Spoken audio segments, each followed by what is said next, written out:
Hello everyone. I'm glad to see you on my channel. The story I'm going to tell you today is pure. It is true that all the bad things that happen in life happen for a reason. It is said that we can appreciate the good things, the things when they happen to us. I hope you enjoy this story. I wish you a pleasant viewing experience. Alexander was an adventurer by nature. He was always looking for adventures on his heel, and as a rule, he found it.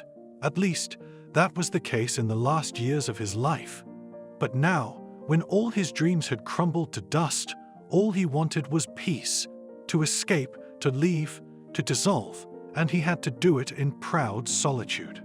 Alexander pressed the gas, sitting in his car, and every now and then a stingy tear ran down his cheek. Such a talented surgeon, his former father-in-law said to him reproachfully, and such a talentless entrepreneur. That's why you went into business, huh? Well, if you don't know how to do it, don't take it. The truth is that Alexander did not think so. In his mind, he really knew how to do everything and much better than others. He calculated everything up to the last minute, envisioned everything, took everything into account.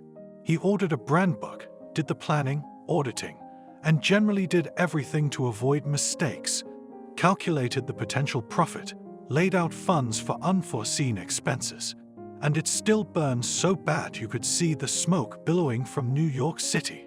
The entire medical community was discussing a massive failure. His project with the beautiful name Clinic Zero didn't just fail to take off. It collapsed, and the vibrations of the fall traveled through the yellow press, corrupt telegram channels, public pages on social networks. Expensive equipment, medicines, huge advertising costs all went to waste. And most importantly, his honest name was completely devalued. Not only his business, but his family as well. Katenka had always been susceptible to public opinion, so she grabbed their daughter and hid in her father's mansion. Alexander was not even allowed on the threshold, and his former father-in-law spoke to him through the video intercom. "What have I done?" asked the surgeon, gesticulating vigorously. "It's not my fault that things didn't go according to plan. Or rather, it's not all my fault. Who else but you?" "Go away, or I'll call the police," my father-in-law said.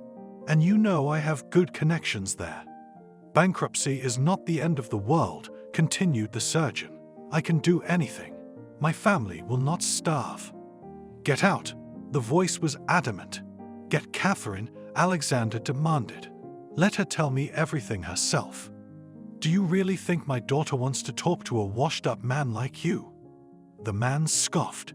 "Go away and forget her. The lawyer will send you the divorce papers and you'll sign them." "What about the child?" Alexander asked. "Do you want to separate me and Casey?" But the intercom was silent, the interlocutor disconnected. From the other side of the massive fence sounded the footsteps of the guard, and the surgeon considered it best to leave. He was afraid not of the police, but of other people. After all, the father-in-law, like a master gangster, could account for every million except for the first. There were different rumors, but Alexander did not want to check them, or he didn't want to check them yet. Now all he had to do was run to find a quiet place where he could lick his wounds like a beaten dog. Good thing at least some of his possessions had been saved. Mercedes Vito, for instance. A great car, high seating position, smooth running, huge interior. It's what Alexander used to get out of Washington. He had to hide out and wait out the troubled times. Wait for the creditors to cool off so he could negotiate and settle the debt. Or maybe start a new case. "I didn't lose," Alexander said out loud. "No, you didn't. I bought experience. I just don't like to bargain, and I don't know how to bargain." The price of buying experience was very upsetting. His whole epic with the clinic generated a giant minus of $100,000. From his comrades he knew that in the 90s, for a much smaller amount could be taken out into the woods, tied to a tree or kept in the basement. Back then, proud investors did not forgive debts and tried their best to pay them back. Of course, the times in the US are not the same anymore, but they will definitely want to get at least part of that money from him, especially since all the contracts bear his signature. What Alexander could not understand to the end why he lost. Alas, to figure it out was not enough mental strength. As soon as the former general director plunged into the documents, he immediately struck despair. He bought the experience. Alexander continued talking to himself. Who should I sell it to now? It's not the most liquid commodity, if you look at it. Although, how many times did Henry Ford go bankrupt before he became a national legend? He did it, and I can do it. For some reason, he couldn't think of any similarly positive examples in domestic history. Bankrupts often ended up in the dock, where they were called crooks, or they simply disappeared, and no one wanted to search for them. Such an outcome, of course, could not be excluded, but I did not want to allow it. It was necessary to escape, to hide at least for a while. That's why he grasped yesterday's call, the way one who falls into an abyss grasps for air. "Good afternoon," said the velvet voice on the other end of the line. "Allow me to introduce myself, Emmanuel Turk. And you must be Alexander. I was told you were looking for a job." "Hiya." Alexander was surprised. "Not that I'm looking, but I'm willing to consider suggestions. Do you need a family doctor? Or are you planning to open a chain of clinics? You were recommended as an extremely qualified surgeon," the voice continued. "We need just such a specialist for a very specific task." "What kind of work?" Alexander asked. "Here, they say all sorts of things about me. We are not interested in biography and other people's words." Emmanuel cut him off. "We do not abandon our own people and do not give them to anyone. As you understand, I can't say anything over the phone." "But, Alexander, my time is worth a lot of money," the voice said ingratiatingly. "Instead of dropping everything and rushing to me, you ask meaningless questions." "You speak in riddles," said the surgeon. "I speak in riddles," corrected the man and laughed. "Do you know the village of Raznovidno? Come as soon as possible before another person takes your place." The surgeon began to realize where he had heard the name before.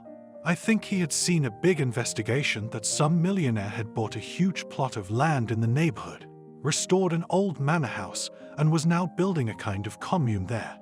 He had a funny name, like the President of France. And now, having made a journey of 500 kilometers without a single break, Alexander was approaching the goal. A strange invitation, but dare he expect anything better? The lights of a village appeared in the distance. The navigator claimed that the destination was 15 minutes away. The first thing the millionaire must have done was to correct the road leading to the village, because the canvas was perfect. It was this that played the fatal role.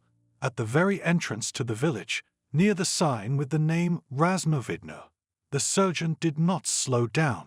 A shadow flashed. Suddenly, in the twilight, right in his path, he saw a silhouette. Definitely a woman. Long black hair, dark dress. He sharply pressed the brake and heard a bang. The horror made Alexander want to scream. By the age of 50, Emmanuel had reached unprecedented heights and sank into ennui. It's good to have something to strive for. First, you collect money for a new car, and in 5 years you start building a summer house or pay for your child's education. It's great when you climb smoothly, step by step, and you reach the last one already at a respectable age, when reaching the top coincides with the sunset of not only professional, but also biological life. In this sense, Emmanuel was unlucky. At 50, he realized that there was nowhere to go further.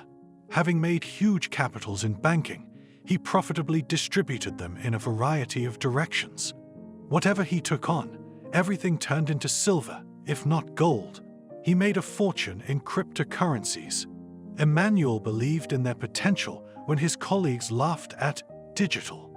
But success has a downside. A lot of knowledge increases sorrow, and a lot of achievements increase ennui. You get used to victories like to the strongest drug. And after the 50th anniversary, which Emmanuel celebrated with a big celebration in Tuscany, he was overcome by sadness. What's next? He thought every day.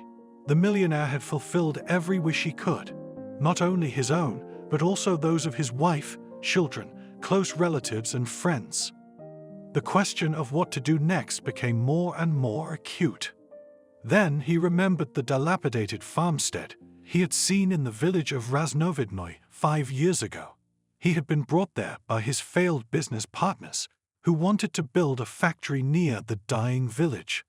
That time Emmanuel felt that even his touch would not be enough to turn the cursed earth into gold, silver, or at least copper. Or was it that he was just being tricked? "We need a strategic investor," said one of the failed partners. "We see huge potential in this industry." Emmanuel got bored, went to the men's room and escaped. It was March, but the ground was still frost-bound. In his expensive Italian boots, he reached the abandoned manor house of someone's family nest, with columns, balustrades, and other architectural delights. Wandered through the dark rooms, trying to figure out what had been here before. I imagined dinner parties and parties, imagined the gathering of a huge family after the birth of a child or the death of a grandmother. He was transported back to the times of kings, nobility, and balls. He was brought out of his oblivion by the ringing, gaudy voice of a girl laughing. She was 14 years old, and she was sitting on a carved chair that had miraculously survived in one of the rooms. "What is your name?" he asked her. "Sophia," the girl replied and smiled. "Why do you come here?" "I see people calling my name," she explained, suddenly becoming serious. "It's so nice and quiet here." He didn't understand what came over him at that moment. Why he suddenly liked the girl until his heart ached. He approached her, took her by the shoulders, and then the fog set in. Nothing like that had ever happened to him before or since. He went back to the village and said a firm no to the guys who wanted access to his money. Walked around looking around for backstabbers. When he got back to Washington, he went to church for a long time, prayed, told the guards to keep an eye on the girl and help her family.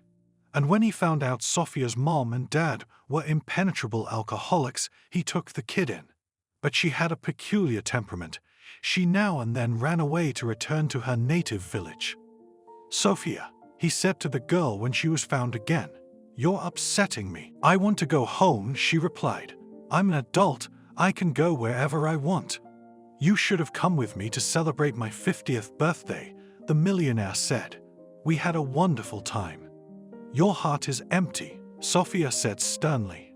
"And I have a house, but you prevent me from going there. And all the time you want me to keep quiet." "Then we'll go back there together," Emmanuel said. I persuaded him. He arrived in Raznovidnoy and decided to linger. The village continued to keep his secrets, like a secret offshore reserve of money for a rainy day. Raznovidnoy had only one secret, but what a secret! He would have loved to erase it from his memory, but he couldn't.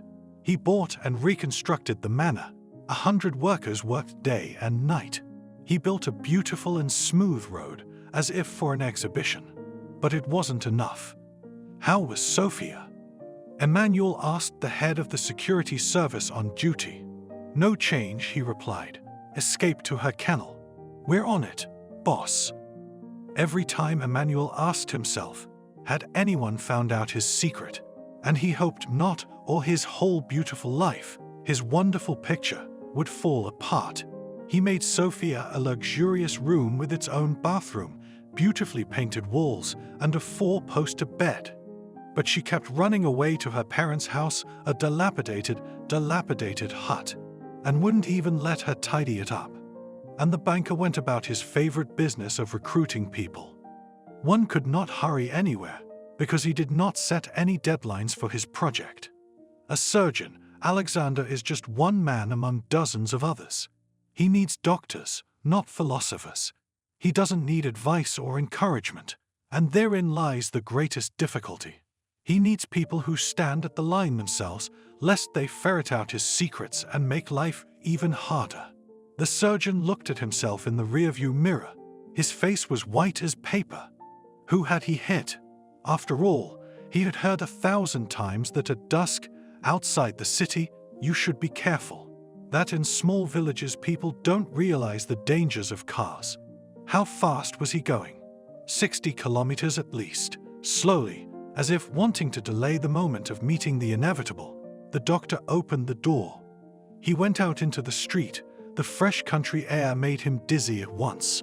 He walked around the car, around no one and nothing. Only on the left fender is a small mark, not even a dent, just a scratch. You can polish it. But the sound was very strong. "Good evening," a voice sounded behind him. Alexander flinched and turned around. Behind him, as if appearing out of nowhere, stood a girl. The wind fluttered her coal-black hair. Her arms were crossed on her chest, all wearing bracelets and other jewelry, crosses and symbols unknown to him. Around her neck was an amulet with a devil hanging from its tail. The girl was dressed in a black dress and heeled shoes, highly unusual for the countryside.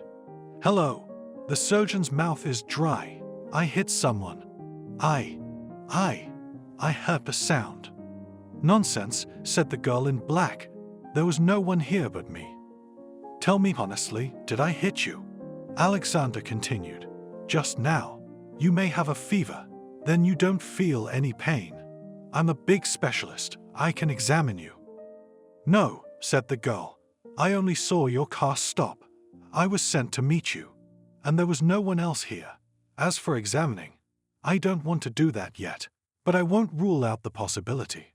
"But I heard a thump," Alexander whispered in bewilderment. "A thud, as if something had been struck.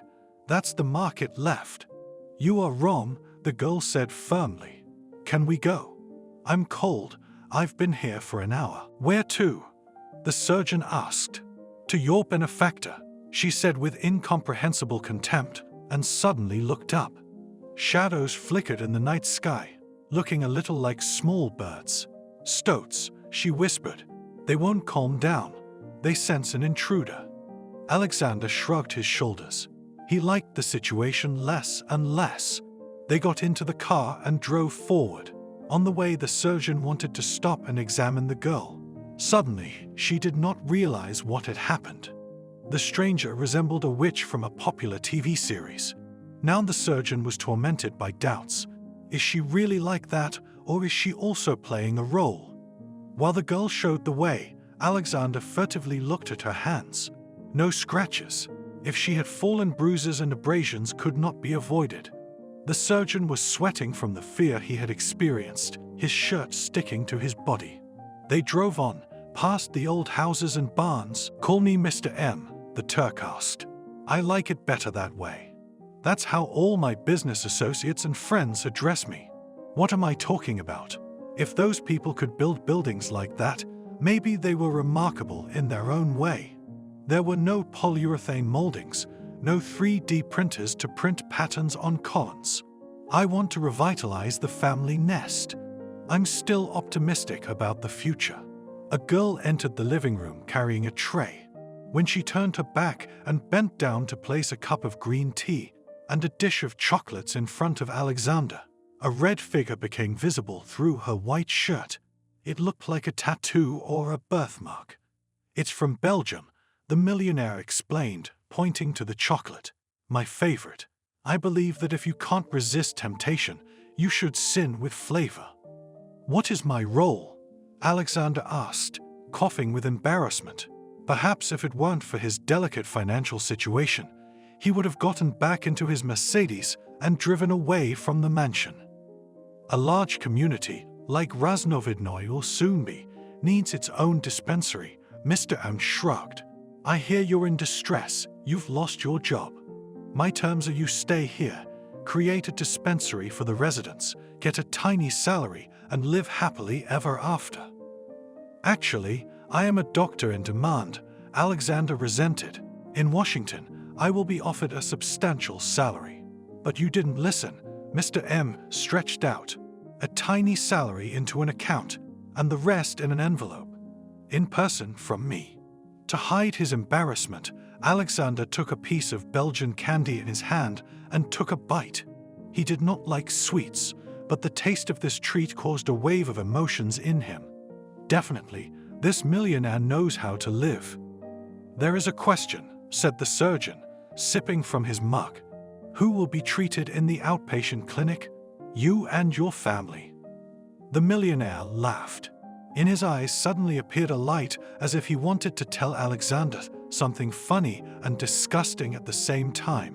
But he held back. Mr. Am was only able to calm down after taking a few sips of tea. "No, not at all," he said, laughing. "My family is in Austria. With my wife, you know, we've been together for 30 years, and relations have become somewhat cool. My eldest daughter is studying art in the UK. Promised to visit next summer, but she hasn't been to the US most of her life, and is probably a bit apprehensive about the trip. So only locals will be treated." "Tempting," said the surgeon. The idea of sitting out in the middle of nowhere doing odd jobs seemed great to him. "I suppose you assumed I wouldn't refuse." "I assumed," nodded the millionaire. "Since you've already agreed, I'll make one more condition. Promise not to jump up from the table and shout, okay?" Sophia dreamed of the night sky again. She was flying, flapping her wings, circling the city. This dream, the same dream, had haunted her for 10 years now. Ever since the day she'd met Emmanuel, the meeting had changed her whole life. 6 months later, she found herself in Washington, D.C., immersed in a completely different world she'd never imagined existed. Now, when Sophia was flying through the night sky in her dream, the events seemed simple and unambiguous. But then, 10 years ago, she could not calm down and roared and roared. What if someone found out what the millionaire had done to her? What if there were whispers and judgments in the street?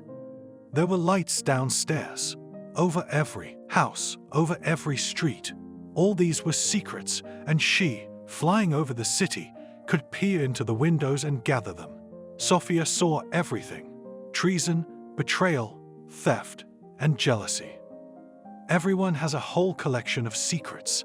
At that moment, realizing how imperfect people are, how much worse each of them is than her, the girl felt better. In the village, she had been called a witch since she was a child, all because of her grandmother. She was a witch doctor. She read tarot cards, read spells. Mom did not pass neither appearance nor gift. But no one doubted her, Sophia. That's why so often she ran away from everyone and went to the manor, abandoned a century ago, badly damaged by time. It was there that she met her benefactor, tempter, and destroyer. Now the night was ending, it was time to descend. As the sun appeared in the east, the lights of the mysteries faded. She could no longer so easily look into a stranger's house and see something that would make her feel better. And the last conversation she had had with Turk had been a nuisance. He had argued with her again and insisted that she had to marry, that he was tired of helping and was completely exhausted, worrying about the girl. Sophia had a different opinion on the matter. The millionaire was the first to give up and started raising his voice and throwing objects off the table to vent his emotions. "You ungrateful hillbilly," shouted Emmanuel. "I gave you everything. How dare you hope for such a thing?" "No," the girl snapped at him. "You would leave me alone, do you hear? Leave me alone. I don't want Italy. I don't want Washington. It is true what they say about you, that you are a witch," the millionaire hissed. But then his voice suddenly changed and became pleading. "Will you ever forgive me, Sophia? I have apologized so many times." "Never," replied the girl. She opened her eyes, the dream was over. Sophia was back in her parents' house, dirty, shabby, but still alive. Both Mom and Dad hadn't waited for her to return. Maybe they hadn't even noticed that Turk had taken her back to Washington.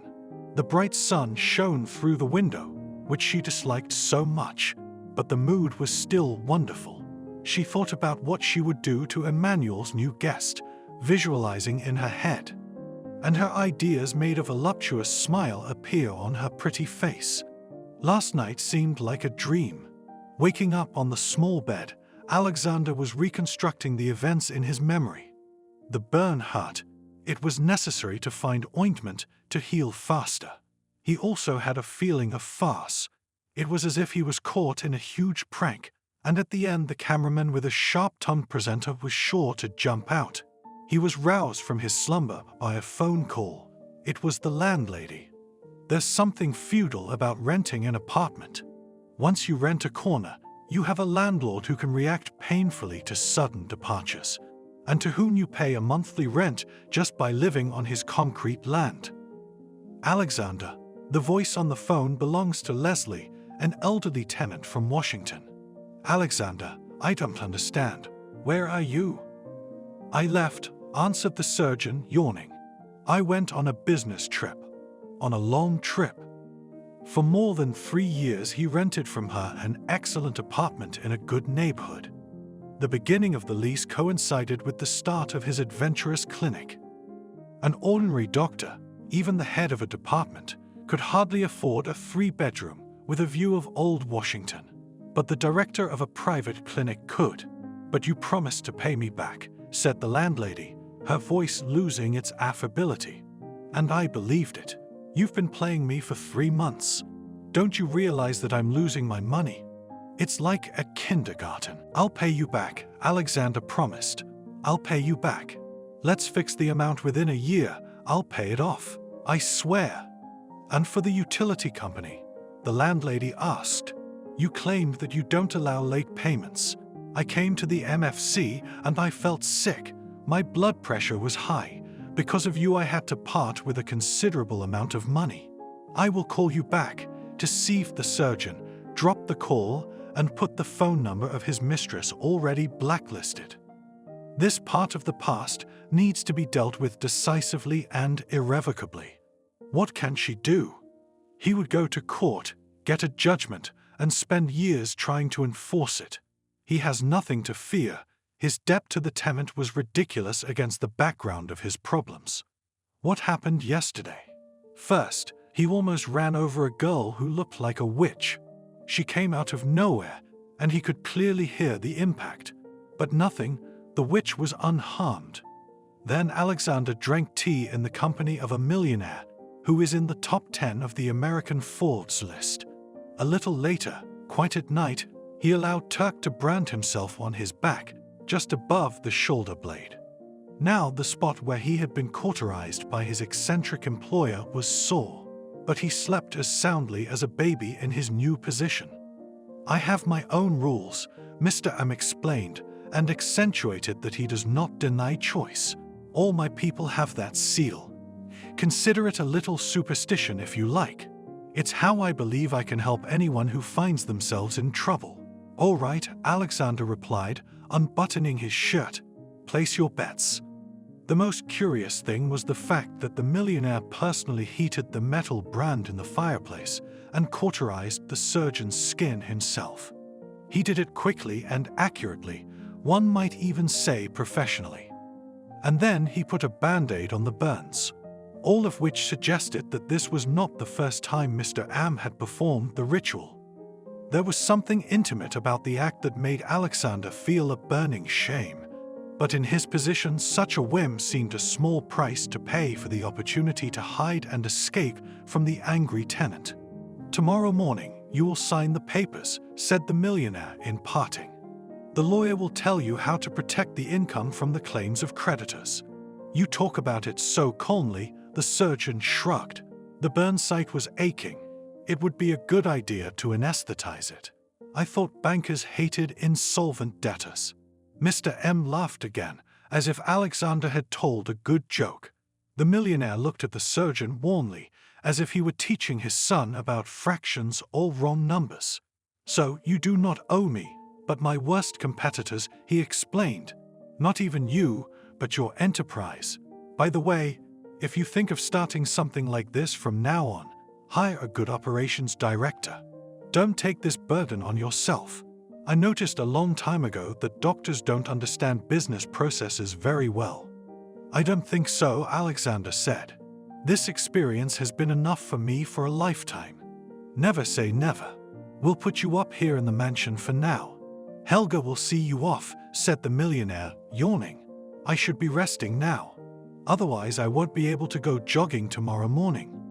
The girl who served him tea led him to a room at the back of the mansion. As she walked ahead, the surgeon was able to see the branding marks under her clothes. He suddenly wanted to take a closer look at the mark. Moreover, the girl looked good, and he was already hungry for female company. Alexander got a small room that looked like a servant's bedroom. You can wash here. The girl nodded at the door. The toilet is over there. Where did the brunette go? Alexander asked. Sophia. The girl smiled. I don't know. I guess she flew away on her broom again. A coven. Do you live here? We're on shift, she said. We work 2 weeks at a time. But you must be here all the time. Would you like to stay with me and show me what's what in this castle of yours? The surgeon asked hopefully. He wanted very much to spend the evening in the company of this beauty, to forget himself. No, the girl cut him off without further thought. Good night. The job interviews were tiring, but the nature of Divergent was inspiring. In the morning, Mr. M jogged to the lake where he could swim. In the afternoon, it was time to cycle. And in the evening, he could work out in the gym with a personal trainer. It was best to keep a surgeon on hand, just in case you sprain a ligament or have another injury. If everything went according to plan, and there was no reason to doubt it, the outpatient clinic would be ready in 3 months. Helga, Emmanuel said, turning to his assistant. In the evening, a dinner party. Invite the surgeon too, let him get used to it. And the general? Mr. M thought for a moment, and after a few seconds said, yes, invite him or he'll be offended. He's got a good family. Just tell him there'll be no alcohol. He'll bring his own, Helga said. The millionaire rubbed his chin. He won't bring much with him. You realize I don't want to see him get drunk again. I don't know why we put up with him. Alexander spent the whole day in the library studying documents. The outpatient clinic was as well designed as his failed clinic. Unknown experts calculated the maximum workload, formed a staff schedule, and even a plan for the purchase of medicines. Studying the documents, the surgeon could only marvel at the high level and foresight of those who had prepared them. Mr. Doctor, Alexander heard a familiar voice. You're not going to dinner? The surgeon looked up and saw the same girl who had met him in Razmovidnoy. She wore a short black sleeveless dress, and Alexander saw her tattoos. On the left forearm was drawn a horned monster in a jacket and tie, and on the right Baphomet in the image of a Japanese warrior with a samurai sword. Flashy makeup, neat manicure girl looked completely different from yesterday. I don't know, replied the surgeon, trying to hide his interest. What kind of dinner? The benefactor holds them every week, on Wednesdays, the girl explained. He invited you too, but Helga is afraid to tell you. She said you made an indecent proposal to her last night. She's a decent girl, all blushed and drank valerian half the night. God forbid, waved his hand surgeon, feeling like a blush. Nothing like that happened. She must have misunderstood me. I'll have to apologize. Oh, I want to apologize for last night, too, Sophia said. I don't know what came over me. What happened? Alexander asked. The evening was just like the evening. You left as soon as we crossed the threshold of the mansion. When you drove up, you hit a plastic post, she explained. You know, the kind they put up to mark the curb. You thought it was me. I should have realized and said so right away. Instead, I just played the part of some note-taking fool. But I have an excuse. I waited an hour for you under a gloomy sky. It makes you see the world differently than it really is. Oh, you mean that? The surgeon stretched out. How did he not look at this girl yesterday? She was very beautiful, and her demonic image was frightening and attractive at the same time. The main thing is that it's not you. I hope you can find a decent suit in your closet. the girl said, critically examining his shirt and jeans. Maybe a shirt, too. And a tie. I'm sure you'd look great in a tie. I'll find one. But to tell you the truth, I'm not really ready to party tonight. Oh, you're mistaken, Sophia smiled, and there was something sinister in her look again. A soiree is not about fun, it's about vanity and trying to hide something shameful. Something I love about people. I'm sure you won't refuse me, so come on over. See you later, Mr. Doctor. The girl was both attractive and repulsive at the same time. Alexander folded the documents, sighed, and thought that if he had the same strong project, his clinic would not have failed. Okay, it had failed. He could not understand why the media had started such a travesty of his brainchild, as if he was the only one to blame for the fact that the implants could be of poor quality. Interviews were tiring, but the nature of Raznovidny inspired.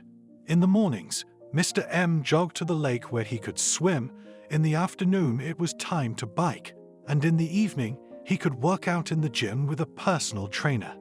It was best to keep a surgeon on hand, just in case you sprain a ligament or have another injury. If everything went according to plan, and there was no reason to doubt it, the outpatient clinic would be ready in 3 months. Helga, Emmanuel said, turning to his assistant. In the evening, a dinner party. Invite the surgeon too, let him get used to it. And the general. Mr. M thought for a moment, and after a few seconds said, yes, invite him or he'll be offended. He's got a good family. Just tell him there'll be no alcohol. He'll bring his own, Helga said. The millionaire rubbed his chin. He won't bring much with him. You realize I don't want to see him get drunk again. I don't know why we put up with him. Alexander spent the whole day in the library studying documents. The outpatient clinic was as well designed as his failed clinic. Unknown experts calculated the maximum workload, formed a staff schedule, and even a plan for the purchase of medicines. Studying the documents, the surgeon could only marvel at the high level and foresight of those who had prepared them. Mr. Doctor, Alexander heard a familiar voice. You're not going to dinner. The surgeon looked up and saw the same girl who had met him in Raznovidny. She wore a short black sleeveless dress, and Alexander saw her tattoos. On her left forearm was drawn a horned monster in a jacket and tie, and on her right Baphomet as a Japanese warrior with a samurai sword. Flashy makeup, neat manicure girl looked completely different from yesterday. I don't know, replied the surgeon, trying to hide his interest. What kind of dinner? The benefactor holds them every week, on Wednesdays, the girl explained. He invited you too, but Helga is afraid to tell you. She said you made an indecent proposal to her last night. She's a decent girl, all blushed and drank valerian half the night. God forbid, waved his hand surgeon, feeling like a blush. Nothing like that happened. She must have misunderstood me. I'll have to apologize. Oh, I want to apologize for last night, too, Sophia said. I don't know what came over me. What happened? Alexander asked. It was just a night out. You left as soon as we stepped through the mansion. When you drove up, you hit a plastic bollard, she explained. You know, the kind they put up to mark the curb. You thought it was me. I should have realized and said so right away. Instead, I just played the part of some note-taking fool. But I have an excuse. I waited an hour for you under a gloomy sky. It makes you see the world differently than it really is. Oh, you mean that? The surgeon stretched out. How did he not look at this girl yesterday? She was very beautiful, and her demonic image was frightening and attractive at the same time. The main thing is that it's not you. I hope you can find a decent suit in your closet, the girl said, critically examining his shirt and jeans. Maybe a shirt, too. And a tie. I'm sure you'd look great in a tie. I'll find one. But to tell you the truth, I'm not really ready to party tonight. Oh, you're mistaken, Sophia smiled, and there was something sinister in her look again. A soiree is not about fun. It's about vanity and trying to hide something shameful. Something I love about people. I'm sure you won't refuse me, so come on over. See you later, Mr. Doctor." The girl was both attractive and repulsive at the same time. Alexander folded the documents, sighed, and thought that if he had the same strong project, his clinic would not have failed. Okay, it had failed. He could not understand why the media had started such a travesty of his brainchild, as if he was the only one to blame for the fact that the implants could be of poor quality. In the heart of the sizeless mansion was a fireplace room. The floor had been restored to its original appearance, alternating white and black tiles. It was amazing how this work had survived nearly a century of neglect. The ceiling was decorated with stucco in the Baroque style, fanciful patterns that were hard to take your eyes off of. As if mesmerized, the doctor looked up, admiring bouquets of flowers, fruits, leaves made of plaster. "Do you like it?" Mr. M asked. The surgeon immediately straightened up, as if embarrassed by his curiosity. "Oh, everyone has that reaction. No need to be embarrassed. I love art. You can spend hours looking at beauty, can't you? I love mascarons the most. You probably know they're plaster masks of people and animals. Look, they're all over the place. There's one that looks like me. Can you find it?" Alexander looked closely and saw dozens of images, above doors, above windows, in corners. On the masks were the faces of mythical creatures and animals, and on one surgeon was ready to swear he saw the features of Sophia's face. True, the millionaire was not found. The sculptor had hidden him in a secluded place. In the hall gathered about 24 guests. From invisible speakers played classical music to match the audience. "How beautiful," Alexander said. His mood had indeed improved. It was as if he was back in the time of kings, jewels, and poets. "Are you talking about Sophia?" smiled the millionaire. "I'm glad I liked her. A charming girl, by the way, a local. I took her into my family about 10 years ago. They say all sorts of things about her, like she's a witch, a sorceress. Don't believe it. She's a real beauty, just a little peculiar." The mood changed immediately, and Alexander felt a little uncomfortable. It was as if he had come into contact with some dirty secret that everyone wanted to forget. The owner of the manor went on, greeting the guests, and the surgeon was left alone. He beckoned to the waiter and took a glass of drink. Inside, he would have sworn it was champagne, but non-alcoholic, though at this point he wouldn't mind a little drink. "Be careful," Alexander heard a voice behind him and turned around sharply. Right behind him stood a man in a ceremonial military uniform. The surgeon had a poor understanding of epaulettes, but these were clearly generals. "Excuse me," Alexander asked. "Allow me to introduce myself," the military man said and straightened up. "Evan, retired military. I once commanded an entire district, but now I'm living out my days in retirement. Emmanuel Turk is our only comfort in this dump. We all pray to him like an icon." "Nice to meet you," Alexander replied. "My name is Alexander. I will work here as a surgeon. I arrived here last night." "A doctor?" The general became animated. "A doctor is very good. We need doctors. Maybe you can honor me with a visit." "No problem," shrugged the surgeon. "But you said I should be careful. What did you mean by that?" "Not what, but who," the general corrected him. "It's about Sophia. You should stay away from her. She is certainly a beautiful woman, but please forgive me for my liberty. Again, I apologize for such a crude comparison." "What do you mean?" Alexander asked in bewilderment. "What does it mean, fallen?" "That's what I mean," Ivan shrugged. "The girl is kind and sympathetic. She's not very good at relationships. She's had a lot of people fall into her net. And every one of them, has some devilish thing going on." "What nonsense!" Alexander was indignant. "I liked her.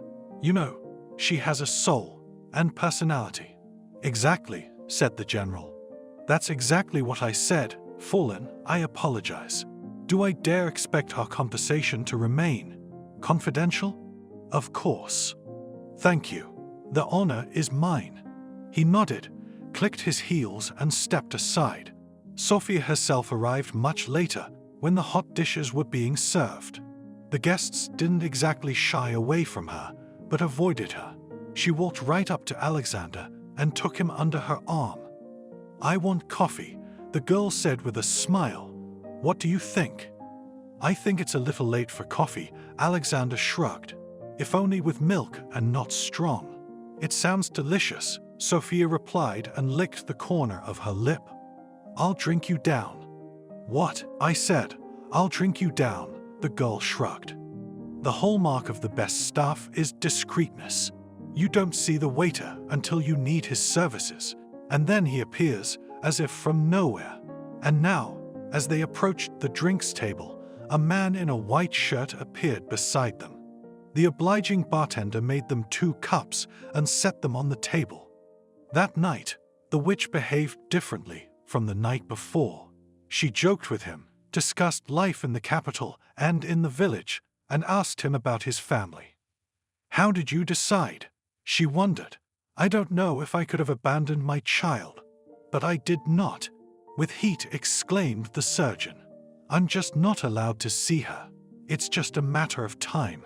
I will definitely get custody of her." Suddenly, her eyes were filled with demonic fire again, and her smile became intimidating. "There are easier ways to accomplish your goals.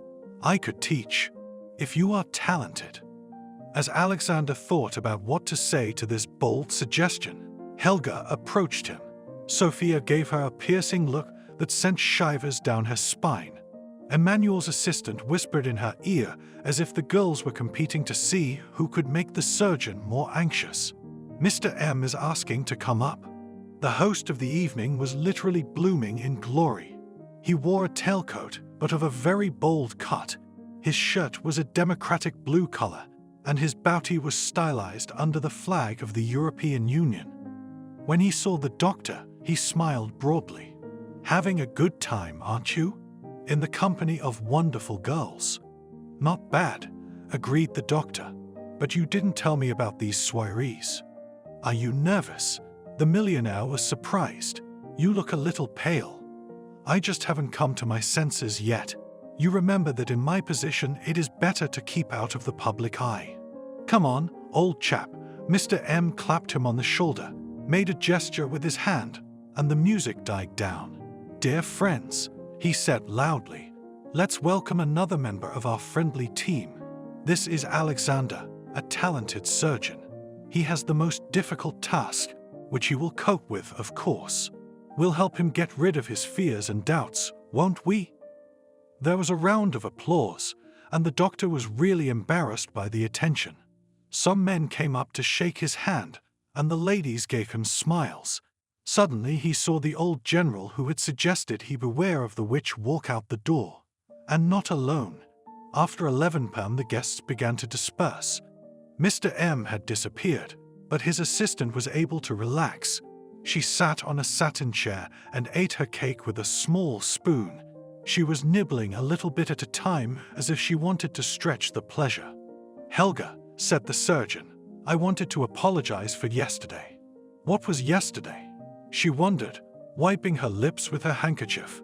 "I'm sorry." "What was what?" "Well, I made an indecent proposal. I'm very ashamed, it's true." The girl wrinkled her forehead for a while. What a talented actress, thought the surgeon. Then her face seemed to brighten, and she laughed. "Ah, you offered yesterday to show me the estate," she remembered, and smiled slyly. "Oh God, I've never done that before. You ask again, and I will not refuse." "With pleasure," replied the surgeon, not understanding the hint. "But some other time. Listen, I'm glad we're on a first-name basis. I need to talk to Sophia." "Where's her room?" "I think she's busy right now," Helga hissed, and there was no trace of her sleek smile. She went back to the cake and broke off a large piece with a spoon. "I saw her going out in the company of that what's-his-name." "Evan?" Yes, nodded the assistant. "You won't find her here. She'll fly to her lair." "Where to where?" Alexander was surprised. She's a local, Helga explained. She was born here and raised here. Mr. M took her to Washington out of self-pity. And then he moved here. But that's just a story. He tells that story a lot, so bear with him. Anyway, this is her parents' house. It's a creepy den that's about to collapse. You don't want to go there and waste your time. Can I find her there? The surgeon didn't take the hint. Okay. The girl gave up and looked at Alexander with poorly concealed disappointment. Where is your phone? Here without a map will not understand. And one more thing. If you want to go anywhere, there's a loophole in one place. Just don't tell him, okay? All absences and departures must be authorized by him. He's very particular about that.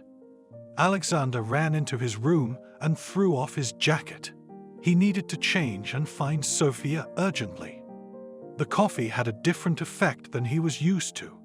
A terrible fatigue suddenly took over his body. He thought that if he lay down for a few minutes, it wouldn't be a big deal. He figured out roughly how to find the witch. Navigator to the rescue. After changing his clothes, he sat down on the bed and closed his eyes for a few minutes. After a while, refreshed and rested, the surgeon went on his way. Not wanting to meet the guards, he simply swung over the fence at the secret place Helga had told him about.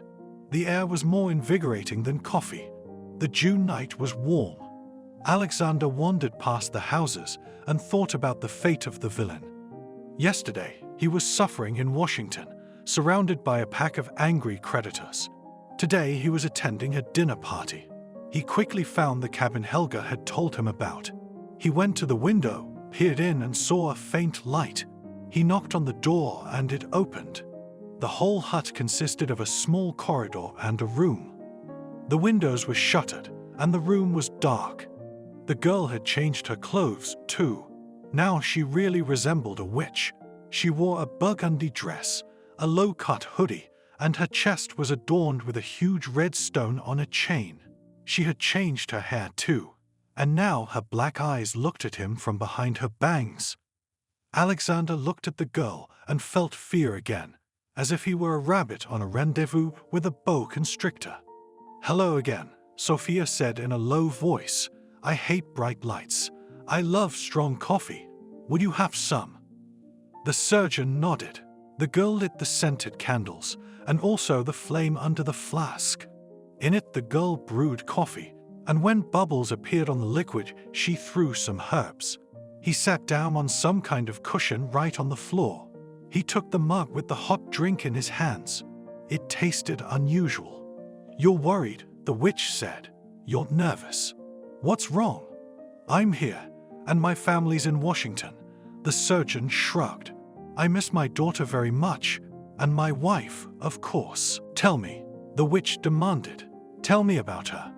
"Well, we met at a club 10 years ago," began the surgeon. "Do you know what clubs are?" "Sure," nodded the girl. "A disgusting place where everyone pretends to be rich, beautiful, and successful, and then try to convince each other of their eternal love while standing over the toilet." "How rude, but on the whole, yes."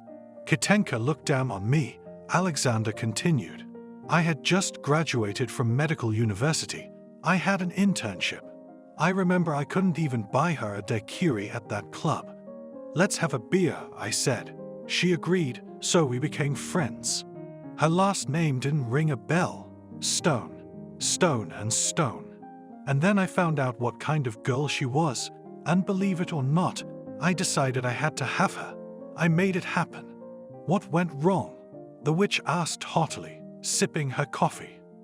"You said it like you knew the answer," the surgeon muttered. Sophia laughed, and the sound sent shivers down Alexander's spine. "You fell in love not with a man, but with money," the witch said reproachfully. "You would have given up your own surname if one man had insisted, also for the money. But he didn't insist because, unlike you, he looks into the depths of things." "So, what?" said the surgeon, as if justifying himself. "Volkov is a good name. Besides, I was accepted into the family as a relative." No, I really loved Catherine. I really did. The money was just a nice bonus. Besides, it ran out quickly. I figured I'd earn just as much. The coffee made me dizzy. It was too strong after all. It seemed to him that while his body was sitting on the pillow, he was floating around this old hut, flying up to the ceiling and down. He wished he could go outside and soar into the sky. He hasn't felt so light in a long time.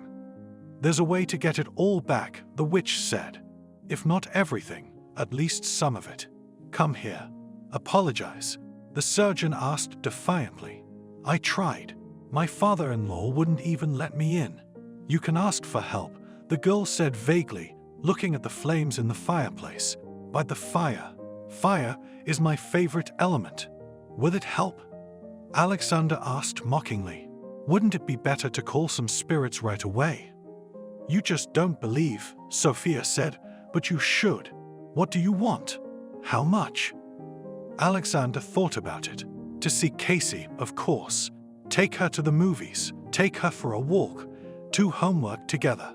Breaking up with kids is hard, especially if you didn't believe on your own, but were kicked out. He looked hopefully at the witch. I know what I want, Alexander said. But don't tell me, Sophia demanded in that low, scary voice, but keep it in your head. She began to perform a strange ritual. She opened a glass bottle of water, poured it into an old, dirty jug, tossed in some powder, and there was a hissing sound. The room filled with steam or smoke. Alexander began to feel dizzy, and a nasty chill ran through his body. He suddenly wanted to run. The witch began to cast spells in an incomprehensible language. As the surgeon twitched, her hand was on his shoulder, heavy as a boulder. He couldn't even move as he watched the rituals.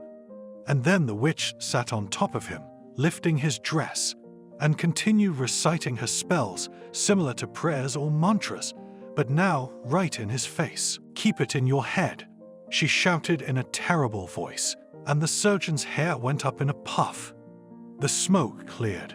He looked at Sophia, at her long black hair, her dark eyes, her shirt. While she was performing the ritual, the top button on her dress had come undone so tightly her lush breasts were exposed. He suddenly wanted to get this witch to possess her, to make her become only his.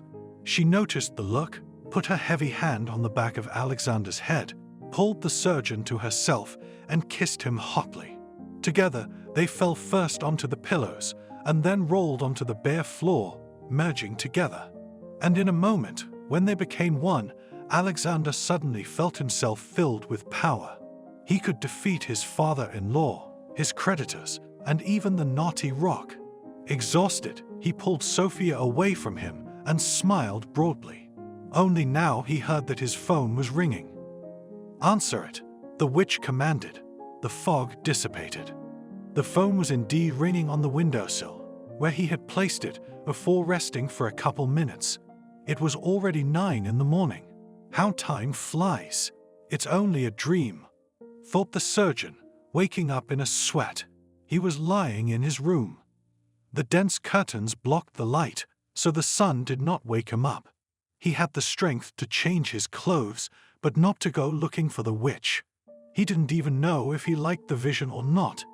But one sound that seeped out of the dream was a phone call. Alexander looked at the screen and could not believe his eyes. Catherine, his wife, already ex-wife. Was it really necessary to answer it? Yes, he said in a voice hoarse from sleep. Hi, hello, Catherine. Alexander, his voice was shaking. His ex-wife was crying. Alexandra, come to us soon. What's wrong? Daddy's not well. Suddenly, the connection was cut off. The phone went dead. I forgot to charge it last night. Alexander rushed to his bag, took out the wires and plugged in the phone. It took him a long time to come to his senses. Android didn't want to boot up. After 5 or 7 minutes, the phone finally turned on. He dialed his ex-wife's cell phone busy. Suddenly it rang. Alexander, he heard a stranger. What time should I pick you up? I'm around if you need me. The voice stretched the words and spoke with a strange accent. It sounded like, "What time do you want to stop by?" "Drive where?" The surgeon was surprised. "What do you mean, where? We talked about this yesterday." "It's me, Harry, the foreman." "Kill me. I don't remember," Alexander thought. There was no alcohol at the dinner party. "Sorry," apologized the surgeon. "I forgot all about it." "And slept," chuckled the foreman. "Nothing. The case is young. In about 20 minutes it will be fine. But they won't let me over the fence, so you go out on your own." The clock showed 10. Alexander grabbed fresh underwear and rushed into the shower. After a few minutes he came to his senses, quickly wiped down his body and got dressed. Even the staff bathroom was decorated in a classic style. The shower cubicle stood on a snow-white pedestal. The ceiling was decorated with friezes. But the surgeon had no time to admire the beauty. He grabbed his cell phone, his diary, and ran outside. Outside the gate was already an old Volkswagen. The driver blinked at him. "Did you really forget?" The driver was a man in his 40s, obscenely thin. He looked good, but the look was spoiled by a nasty red mustache. "Yes," nodded the surgeon. "I guess the fresh air does that to me." "Wow." The foreman slammed his hand on the steering wheel. "We discussed everything yesterday. Well, let's go. It's just 2 kilometers away." A perfect road went all the way to the construction site. The surgeon had a cognitive dissonance. He had been to the backcountry, but he had never seen such smooth asphalt 500 kilometers from Washington. The future outpatient clinic was fenced and enclosed by a corrugated metal fence. There were neat cabins for the workers. Mr. M seemed to take any project seriously, even if it was a small clinic for the locals. "This is where we're building," the foreman said with a wave of his hand. "More trouble than profit." They decided to build the outpatient clinic on the site of the former club. The building really looked good. Thick walls, high ceilings. Additional offices and a ramp were added to it. The workers had already started to tidy up the premises, removed the garbage, installed electricity, plastered and pasted the walls. As soon as they entered the territory, the foreman started running and fussing, giving instructions. "Put on a hard hat." "What project?" the man said, opening a folder with drawings. The surgeon looked at them, but didn't understand anything at first. Too many lines, thick and thin, straight and dotted. Too many numbers. "You need good ventilation," Alexander said, pretending to read the project. "Forced ventilation. And a sink in every office. That's the minimum." "We'll do it." The man nodded and jabbed his finger at the papers. "Here, look, it's in the project. I'll show you the conclusions on the walls. What's wrong?" The foreman immediately showed him the pipes sticking out of the walls and began to explain where the water supply and the sewage system were. That the outpatient clinic will have its own boiler, even if it is expensive to maintain, but there will be no interruptions in supply. He talked and talked, and the surgeon began to feel dizzy from the flow of words. "And we will insulate powerfully," he promised, stretching the sounds, "to save money. We'll put in a recuperation system. Well, you walk around, take a look. You've got work to do here. By the way, how did Mr. lured you here?" Alexander walked around the future outpatient clinic and was surprised by the order at the site. Everywhere clean and neat. At the construction sites where he had been before, there were cigarette butts, empty bottles and garbage everywhere, and the dust was as thick as a finger. There was nothing like that here, not even close, and the workers were moving not chaotically, but purposefully. Walking down the corridor, the surgeon looked at one of the construction workers. Tall and thin, he was concentrating in front of the wall, inspecting it for flaws. As if sensing his gaze, he turned around. He looked at the surgeon appraisingly, as if trying it on. He smirked. "You should run away from here." Baron sniffed the man's nose. "Run away forever." "Archie!" shouted the foreman, appearing out of nowhere, and accompanied his words with a selective mate. I told you not to talk to the doctor. Keep your mouth shut. I told you, didn't I? Have you finished plastering? Have you cleaned up all the garbage? There's no trace of the stretching and the weird accent. Strange man. So that's, the man mumbled. That's me. That means, that, spat the foreman. All, minus the Burmese, he said. And when the worker began to fawn, immediately shunned him. All free. If you talk too much, you'll be out of a job. Alexander stood there, not understanding. As if seeing him for the first time, the foreman again smiled broadly. This is our order, he explained, and again began to stretch the words. You can't smoke, drink alcohol, or talk to the customer on the construction site. Not on any pretext. And that helps, asked the surgeon. What and how? Smiled foreman. His accent was coming back to him, along with his manners. It helps a lot. What deprived of a bonus once will remember, and will pass it on to the others. The surgeon dialed his ex-wife again and again, but the phone was always busy. In the evening, Catherine called back from another number, and from what he heard, Alexander became uncomfortable. He wanted to drop everything and rushed to Washington.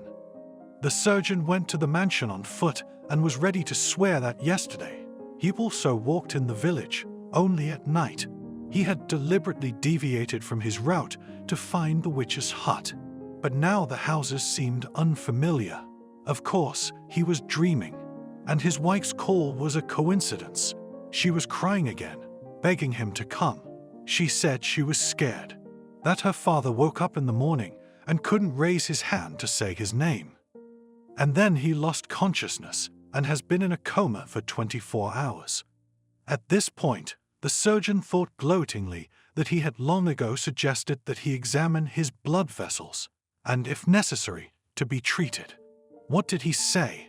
Right, called him a puppy and laughed. Now Alexander was facing a difficult choice: to rush to his ex-wife or to show character.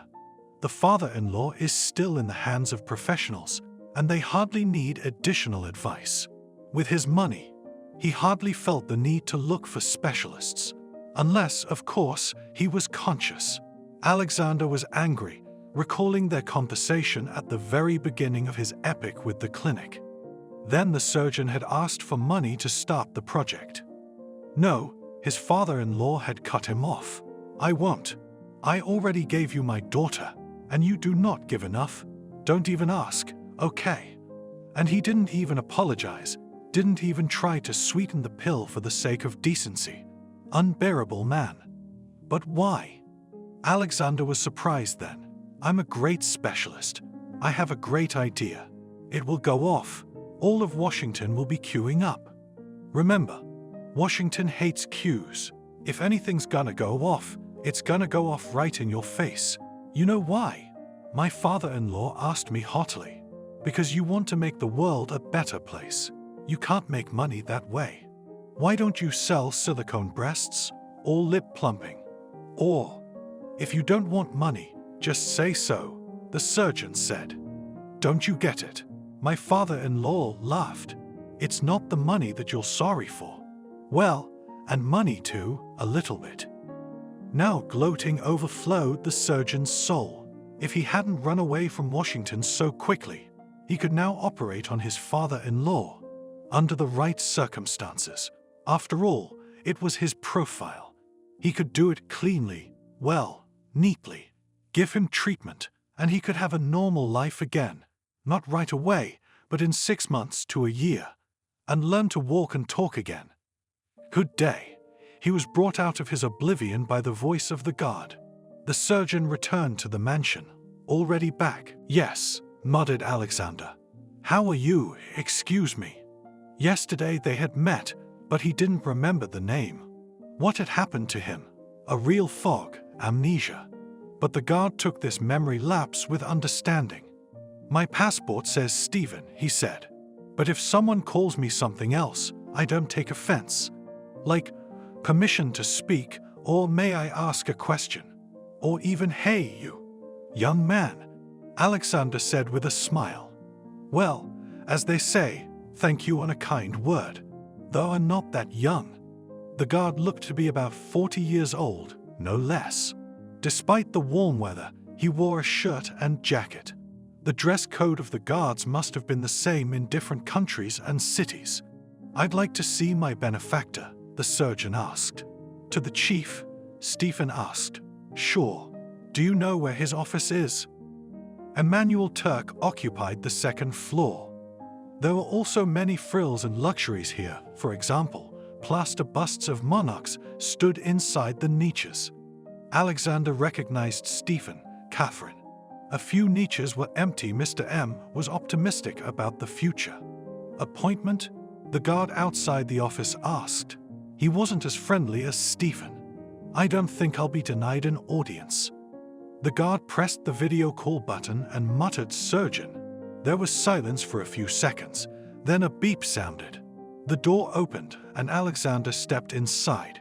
Inside there were absolutely white walls and ceiling, light-colored furniture. Instead of windows, Emmanuel's office had aquariums. There were fish swimming inside, but if you looked closely, the street was also visible. Mesmerized by the sight, Alexander did not even immediately notice that one of the walls was literally hung with monitors. They showed some graphs, texts, continuously updated. Do you like it?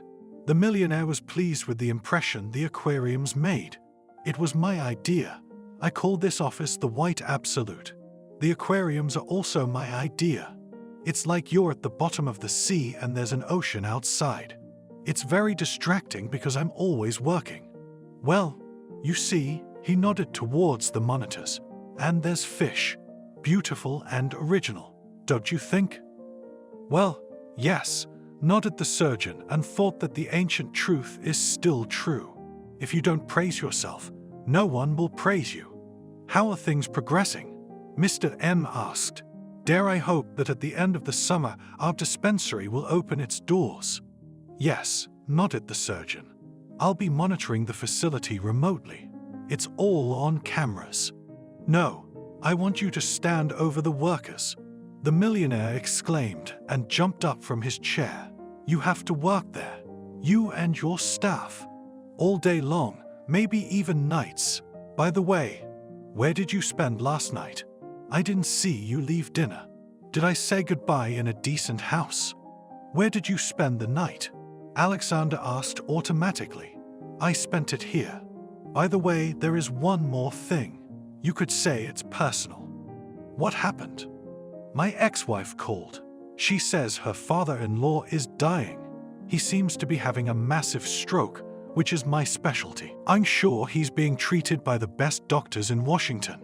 Emmanuel replied lazily. And your involvement would be redundant. Besides, I need you here. I'll drive there and back, Alexander asked. It will take a couple of days, no more. At least I'll get to see my daughter. Mr. M stood up and went to the window. He gazed into the aquarium, watching the fish. One, colorful and bright, drew all his attention. But down below, in the mud, the catfish were swarming, always getting the dirty work. When the silence lengthened, and the surgeon wanted to cough to remind of his presence, the millionaire mentally surfaced from his aquarium. All right, I'll let you go, he said, but on one condition. When he named it, the surgeon's eyebrows went up. Tell me honestly, when was the last time you had your car serviced? Mr. M asked as he and the two guards walked into the garage. The rumble of the engine almost made me deaf. It was a diesel, the surgeon shrugged. They all make that noise. As they say, if a diesel engine runs quietly, it doesn't work. Nonsense and nonsense, the millionaire didn't appreciate the joke. Take a normal car. Take this Japanese electric car, for example. It's 500 kilometers one way, Alexander objected. I won't have enough range. Reasonably, nodded the millionaire. Then this beauty, he nodded at the black BMW. A very capacious engine, although the volume is small. Maybe I'd rather drive mine, stretched out the surgeon. Mercedes is brand worship, Mr. M said knowingly. You don't look at the nameplate when you choose a car. If you're taking my precious, I want to make sure it's safe. It's just that the cars themselves are better, Alexander said. There's the pinnacle of human evolution, and then there's technical thought. So I drive a Mercedes. Maybe you don't need to drive it. Turk smiled. Maybe you just love it. Yes, I do, agreed the surgeon. He looked at his passion from a different angle, and, to tell the truth, very much so. In his heart, he hoped Mr. Am would forbid him to go to Washington. After all, he was his employer now, and now, like, weekdays. The surgeon didn't even know if he wanted to see his daughter or not. He was confused. Sophia is my pain and sorrow, the millionaire suddenly spoke. I can't watch this flower wither. I worry about her, but I can't find a way to help her. She has such a painful beauty. How can I not love her? It's the kind of love that words can't convey. Anyone who marries her will be golden, said Mr. M, but it must be a worthy man. A very worthy man. What do you mean? Alexander asked. Gilding. A dowry, the millionaire explained. Not the biggest, of course, but I can give you 100 million. Of course, if I see and feel that love is strong, or at least the calculation is correct. Do you have a worthy candidate in mind? He had the feeling that Emmanuel was bored in his village and therefore looking for entertainment. And right now he's playing some kind of game with him, the capital surgeon, paired with a village witch who couldn't be changed by years in Washington, and not just Washington. Do I still have to take Sophia with me? The surgeon asked. Deep down, he hoped Mr. M would insist. It's out of the question. He cut him off. Take her and the BMW. I'll give you 2 days, and then come back and get on with your work. It's very important to me that the outpatient clinic is completed on time. We'll call the TV. Do you want to? We'll get some officials, so they can walk around, smack, and see how to work. Where is she? Where's Sophia? Don't worry, she'll come, smiled the millionaire. Have you heard what they call her here? Witch, huh? That's the cutest nickname I've ever heard. Don't look at me like I'm crazy. She called me this morning and asked me to take her to Washington. And here you are with your goddamn father-in-law. I guess there's no such thing as coincidence in this life. What do you think? The surgeon felt someone's eyes on him and turned around. Sophia was standing in the doorway. She was dressed unusually, if not provocatively. A playful look, as if they'd really spent the evening last night in each other's arms. From Archie's window, the lights of the manor house were visible. 5 years ago, when the renaissance of someone else's family nest had begun, their village had begun to resemble a passing yard. Dozens of trucks snaked back and forth every day, but there was work. Archie also found himself at the construction site, plastering and puttying walls, listening to the mockery of the foreman, drinking vodka and cursing the bourgeoisie. And when he saw Sophia again, it was as if his heart was suspended on a string. He could not sleep or eat, only thinking about her all the time. Of course, she had changed a lot, molded herself. Tall, black-haired, with big cheekbones and beautiful breasts. She really did look like a witch now, with a demonic fire in her eyes and a devilish energy radiating from her. Archie, she said without preamble, I see a dark stain on you. You should come to my place. We'll do a ritual. After drinking an entire glass of vodka, he came to her hut that night. Sophia met him in a strange, translucent garment. She recited some incantations, splashed muddy water on hot stones, and did other things. He wanted to cross himself, but she grabbed his arm tightly. From that day he lost his peace and thought only of Sophia. And when the rumor spread through the village that the banker would make her fiancé rich, "What an impenetrable fool you are," the girl said when she saw him a few days later. "Did you think you could get me?" From then on, the taunts became regular. The witch, having drunk his soul, having taken his peace, showed her true face. He comes to her with flowers, she laughs. He bought her chocolate, she laughs. Sometimes she condescends to talk to him, but no more. During one of these conversations, Archie cried, smearing tears down his cheeks. "Sophia," he said, "let's live together, huh? Come on, I'll fix up your house, make it a picture. Do you want to move into mine? I'll build you a room like in Washington. I'll work 24 hours a day. I'll work at a sawmill at night, as long as you don't need anything." But she laughed. She liked to see the village man suffer. With a beauty like her, he would never spend the night no matter how much you dream. And once he tasted the forbidden fruit, he became her toy forever. "Why are you silent, Sophia?" he asked. "Tell me yes, I pray to Christ God." She stopped laughing and even grinned. The next day she gave him a note and called him to her, as if to meet her father, that is, the chief baron, to get acquainted. And when Archie went to the fence, found the wicket, and knocked inside, some foreheads jumped out. They beat him up like that for a week. He couldn't sleep on his left side, breathing once in a while. Almost got away alive. However, he had some news about Sophia's life. First of all, she herself regularly visited the house of her parents on the edge of the village, which fueled rumors about her witchy essence. Secondly, a cook and a castellan from their village worked at the manor. They told me all sorts of things about Sophia, and usually the baron forbade them to talk about what was going on behind the beautiful fence, but here it was as if he didn't notice. Archie thought she had someone else forever, and he couldn't forgive her. Yesterday he'd seen him at the construction site. Thin, tall, lustrous.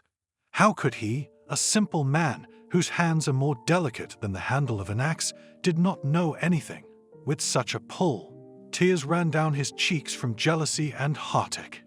He went outside before the wind, because there was no toilet in the house, and right by the door he noticed a white envelope. Archie crossed himself. Only an hour ago, when he'd come back from the store, it hadn't been there. Or had he imagined it? He took it in his hands. The paper was good, soft. He held it to his nose, smelling it so close, yet so inaccessible. I opened it with trembling hands, careful not to tear it. He held it up to his eyes so he could see the lines, and tears flowed from his eyes, but not of pain, but of joy. "Do you want me to drive?" Sophia asked. For several hours that they drove first on the country road and then on the highway, she did not sleep a wink. Only once did they stop for gas and coffee. "No," Alexander smiled. "The car is fire. Your father was right. He's not my father." Sophia snapped at him, and the smile disappeared from her face.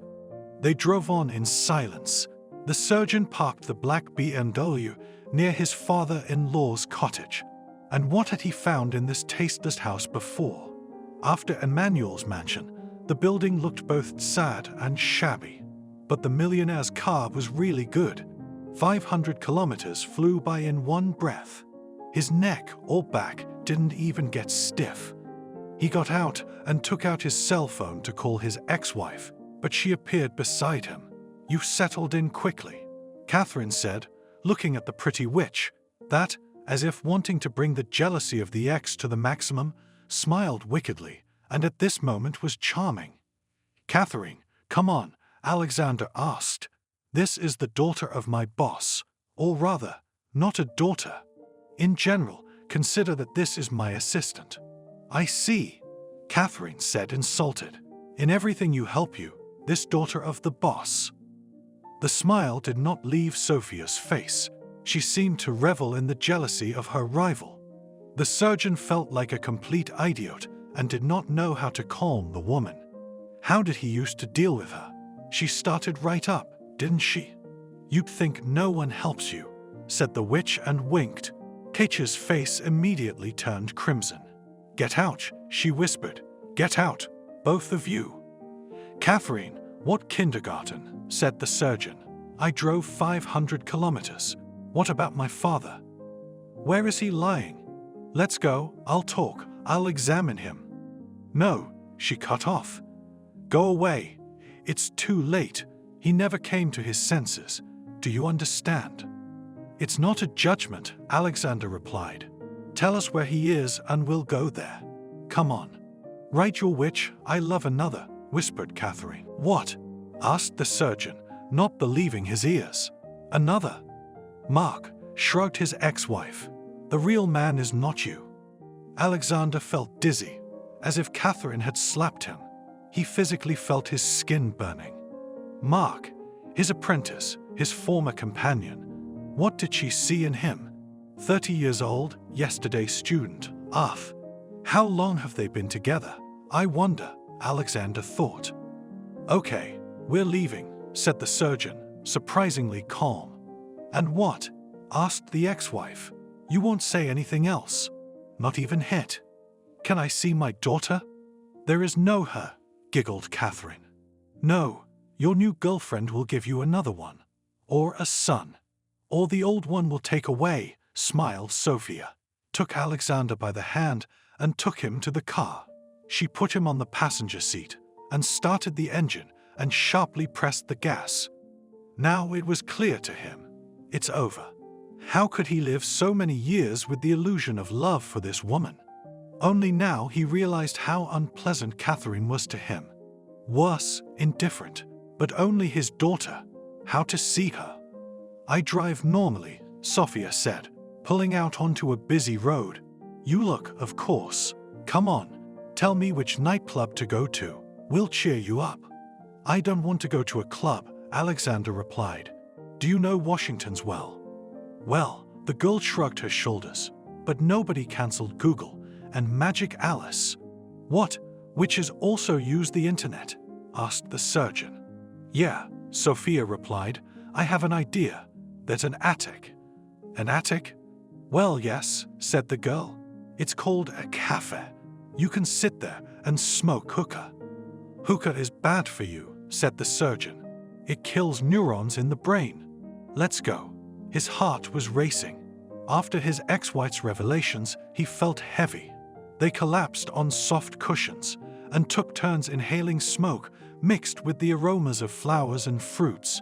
And with each puff, Alexander more and more accepted his situation. My daughter will grow up, he thought, and will definitely understand me. Or maybe I'll take her away sooner. He didn't even notice how the witch was right next to him and snuck under his shoulder. The surgeon thought the locals were slandering her. What kind of witch is she? She's a charming girl, close at hand at such an important moment. Do you know what I dreamed last night? Alexander asked with a smile and suddenly blushed. I know. Dreams are the journey of souls. We could well be together while our mortal bodies were lying on their beds. Will you kiss me? She asked innocently. And they merged in one great passion and almost unwrapped the hookah on themselves, which provoked the wrath of the receptionist. In the morning, as they were leaving the hotel, Sophia paid at the counter herself, and right from there she sent him a kiss. They traveled the road to Raznovidno in silence. The witch was smiling, and Alexander was immersed in his own thoughts. The revived manor had not gone anywhere. The gates moved. The guards jokingly saluted. That was fast, Stephen said. Give me the keys, I'll park it myself. The chief is waiting in his office. The surgeon turned around to say goodbye to the witch, but she was already gone. She literally vanished into thin air. He walked into the house, moving from the hot street to the cool of the ruins. It was as if he had been transported to another time and age. His benefactor was waiting for him in the living room, sipping green tea from a mug. How was the trip? Emmanuel's voice was filled with ill-concealed curiosity. It was fine. Decided to stay the night? Ha ha, it's a young thing. Yes, Alexander tried to make his voice sound indifferent. You know, it was too late to go back. After all, 500 kilometers. I understand, agreed the millionaire. It's good that we returned today. The project is not waiting. But you shouldn't be in a hurry either, because you're taking the gold, my gold. Alexander nodded and left. Yes, the villainous fate continued to put its experiments on him. The surgeon remembered the morning in the hotel, how Sophia covered herself with a silk sheet with her head. Suddenly she pulled it off, sat on the bed young, beautiful, with a perfect figure, completely naked. "Let's go," she said or ordered, pulling the blanket up to her shoulders. "Or maybe you want to." "No," he objected. "Let's go, because your father, he's not my father," the witch shouted in a low voice, covering her mouth with her hand in shame. The blanket slipped off again, revealing her breasts. "Are you sure you don't want to?" "I want to take a shower," Alexander smiled, though he was actually scared. The night with Sophia seemed like a dream to him. He could no longer understand what was real and what was a dream. He returned back to the living room, and the millionaire stared at him in bewilderment. And Alexander wanted to come up and touch his benefactor to make sure that he was real. "Did you forget something?" Mr. M asked. "No." Alexander tried to think of an excuse so that his return wouldn't seem so strange. "An old general was talking to me the other day. Asked you to look around," the millionaire asked. "Go at once. After all, the outpatient clinic will soon be put into operation. So why not begin to get acquainted with the patients?" There was nowhere to go. The benefactor himself said to visit the general and examine him. In the manor found a good box of medical instruments. The surgeon took it rather for solidity. After all, he was not going to diagnose the first patient in this wilderness. The general's house was far away near the forest, and a guard drove him there. Alexander went to the entrance and pressed the bell. A friendly woman with sad eyes let him inside. The general was already waiting inside, and he didn't look well. A red face, on which there was a mesh of burst vessels, clearly indicated ill health. The retired military man was smiling. "Would you like a drink?" the old general asked as they went into the living room. "No," Alexander replied. "It's bad for your health. What's troubling you?" "Oh," Evan exhaled. "I'm worried about the fate of my homeland. I am afraid that it has been taken over by either fools or blind men. And as for my health, there is a delicate problem. I don't know how to put it." "Have you taken tests?" the surgeon asked. "Yes," the general nodded at a stack of documents. "Just 2 days ago, I had to shake for 2 hours on the way to the clinic." "Shaking?" Alexander was surprised. "The road is beautiful." "The road is, but my fear of medicine has not been cancelled," the general explained. "Here are the results." He pointed to a puffy folder of test results and conclusions. The surgeon began to leisurely study them, reading. "Wow, how is he still alive?" The papers spoke eloquently that the old general needed qualified help. "Why didn't the doctor prescribe treatment for you?" "I don't trust him," the general replied, "because of his political views. What if he wants to poison me? And you were recommended to me as a neutral person, as a man who will definitely not heal anyone." Alexander sighed. He liked this village with its strange inhabitants less and less. "Listen," said the surgeon. "Rarely would a doctor pay attention to the political views of a patient when prescribing treatment. That's exactly what's rare," Evan exclaimed. "That's exactly the kind of doctor who works at the clinic to which we belong. Sorry, the fear medicine is wearing off. I need to repeat it." The general took a decanter with fogged walls and poured cognac into a shot glass. He armed himself with a fork to cut a slice of lemon. "No," Alexander resolutely covered the shot glass with the palm of his hand. "I can see that you have stones, kidney stones. You see this picture right here. They injected you with a special liquid to make it. Doesn't cognac soften them?" The general was surprised. He tried to snatch the shot glass, but he couldn't compete with the doctor. "On the contrary," said the surgeon. "This is one of the reasons for their formation. Undressed to the waist, let's examine you." Studying the patient and medical documents, Alexander thought that a man digs his own grave. For example, this retired general, Evan, he's not even 60 years old, and his body is like an old man's. His joints don't bend, his skin's all blistered, he can barely move. We should put him on a diet, cut out alcohol. Maybe we could get him back on his feet. "Well," summarized Alexander, "there are 2 options: surgical and conservative treatment. Speak to me like an idiot, Evan asked. If you would be so kind. Okay, the doctor gave in.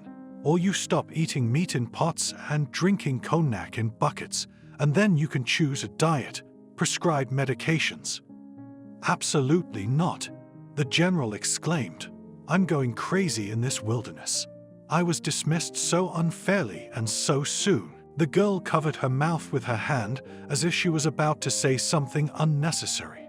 Our union is approved, but not in heaven, Sophia said. And you're starting to wiggle. That's not how decent men behave. You're a decent man, I can see that. Don't lie to me. She suddenly laughed in a low voice that a girl just can't have. I'll think about it, he said and smiled, but he had goosebumps running up and down his spine. Can I be alone for a while? There was something wrong about it, something unnatural and fake. Alexander rubbed the mark Mr. M had given him. The burn was almost healed, even though it had only been a few days. I'll leave, the surgeon said to himself and started packing.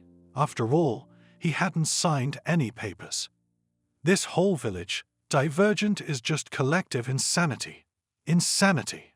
And it's run by a crazy millionaire. Can't you see he's not going to succeed? What does he want to accomplish? Bring back the US of a century ago. It doesn't exist. And he's just a nouveau riche, not a hereditary nobleman. And there aren't even 50 souls in his village. The surgeon went to the shower. He wanted to wash up before the road. It was getting dark, so he didn't even turn on the light in the room. Okay, but we have to go today. Suddenly he felt someone's presence. Is she back? What a witch! Who's there? Loudly asked the surgeon, approaching the light switch. I'll turn on the light. Hello, Archie whispered, from Sofka. And at the same second Alexander felt a blow in the back of his neck and bent like a bowstring. He wanted to pull the knife out, to call for help or just scream, but he couldn't. He collapsed on his side, still convulsing. That's it, Archie whispered, satisfied, turning on the light. I'll watch you while you get here, because Sophia is mine, do you hear? The surgeon was breathing with great difficulty. As a specialist, he understood perfectly well that the village man had inflicted a severe wound on him, and how ineptly he had done it. He could have killed him at once, then he wouldn't have had to suffer, or missed, leaving a scratch. Of all the options, he chose the most unfortunate. Alexander could remain conscious for a long time and suffer from horror and pain. Suddenly, he heard Stephen run into the room in footsteps. Hands up, he shouted. Come on. The sounds of struggling reached the weakening Alexander, and then a strange sound, as if a piece of meat had been thrown to the ground, and a terrible sigh. Archie. Doctor, said the guard, dropping to a knee beside him. Alexander saw his frightened eyes. Doctor, can we turn around? Doctor, can you hear me? Hold on, I'll save you. He said no to her. He told her no. Sophia couldn't believe it. What had she done wrong? Was her natural magic not enough to make this snob of the capital fall in love with her? She'd liked him immediately, and her benefactor hadn't dared refuse. He called her here simply because she'd asked him to. Alexander was good. On all accounts, on all cards, their union promised to be long and happy. I can only applaud, Mr. M said. Anything you say, sweetheart. Well, you'll forgive me, won't you? But it all went wrong. Why was Alexander frightened? She could see the fear in his eyes, but fear is half the problem. What matters is indifference. No man she'd ever chosen for herself had ever been indifferent, and Emmanuel was the first. He just didn't realize it was she who drew him to her, not him. And she was not mistaken. The penitent millionaire became something of a springboard for her. But Alexander, how good and strong he was. He probably didn't realize it himself. The doctor was a boulder. In time, their union could have been a song of ice and fire, and then the whole world would shudder. But Alexander rejected her. Such things are not forgiven, no. Anyone but her. Sophia could forgive anything but indifference. At that moment, The girl realized that the capital surgeon could not belong to anyone but her. And if he doesn't want to, well, so much the worse for a man essentially young and handsome, but useless. In that moment, she passed judgment on him. Would she be sorry? Of course not. In such things as love, there can be no defeat. It's either a victory or a fighting draw. Alexander woke up. He could hardly open his eyes, and at first he thought he had gone blind. Everywhere was white, the walls, the ceiling, and even the rag with which he was covered. Above him were familiar mascarons, ancient goddesses, animals. That this was not a morgue, Alexander realized by the smell. It smelled sterile and clean, which can only be in a hospital. We woke up. 3 months of sleep is no joke. Everyone has already put a cross, but not me. They say you can't buy health and happiness. Ha! Yes, you can. The voice was familiar. The surgeon heard in it mixed feelings, relief and disappointment. It was as if Alexander was someone the voice both wanted to see and hoped never to know again. Completely immobilized, he couldn't answer anything. The sensation was unlike any previous experience. The doctors claimed you would not regain consciousness, but I disagreed. How could a man under my protection leave without my consent? No, it's impossible. Alexander was silent. He tried to push air through his recalcitrant mouth so that he could make meaningful sounds, but the result was only mooing. At least he was able to breathe unaided. I wonder what his body looks like now. If the millionaire wasn't lying about the 3 months, the muscles must have turned into strings. Maybe speech will be restored, Mr. M said, watching his exertions. That's it for now. By the way, blink if you can hear. Alexander obeyed. The realization of his own part came to him. Paralyzed, turned into the broken doll he'd examined during his internship. Did he ever think he'd be in the same position? I'm not leaving you, Mr. M said eagerly. You see, the outpatient clinic came in handy. You could say you built it for yourself, couldn't you? No, really. I've had a feeling for a long time that it should be built. I could send you to Washington or even Berlin. But no, I can't. I need to be sure you're all right. The surgeon never gave up trying to ask a question. He exhaled air with his mouth, trying desperately to lift his tongue to the sky. He could feel it a little. He whispered, and only a man of true passion could make sense of it. Sophia. Emmanuel interjected. Oh, she was so ashamed. She's the one who put him up to it. You know, though. No, I did not bring her to justice. What's that gonna fix? Now we keep each other's secrets and balance them out. And you look like a tank, like a Baroque vase. Mr. M was silent for a moment. I'm really sorry, but don't worry, Sophia will visit you. Read books, feed you. I'll make sure that for the rest of her or the rest of your life, rest, doctor, and don't worry about a thing. All your troubles are behind you. Thank you for watching this video to the end. Subscribe to the channel. Like it, write comments if you like the story, and see you on the channel.